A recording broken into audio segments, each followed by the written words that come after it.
My name's Rosie and I'm from Bombala, which is on the southern Monero, and we run a small sort of fat lamb and sheep enterprise down there, and we also work off farm as well.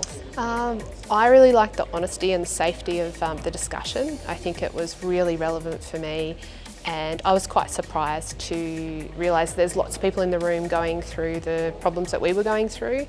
I thought it was just me, and maybe I was imagining all the struggles we were having. I've got two really good mates back at Bombala that I'm going to ring on the way home and talk to them about doing the Take Control program and coming to the Top Producer Days and really backing themselves, because they're in the same spot as us, where we're fledgling and we're just trying to start out, break away from probably how our parents did things, but working out the finances and if we can do it.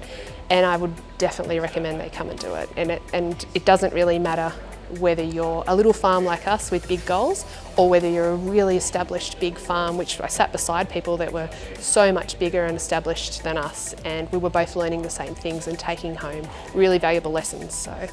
But I think about the money that we waste on things day to day. You know, everyone uses the cup of coffee analogy, but I mean, last night we paid $10 a beer down at the bar. So I'm not sure whether you can afford not to do it. And if you're going to take your business serious, and if you're passionate about making this your business and doing it well and being part of that sort of top 10% or 20%, then it's cheap, really.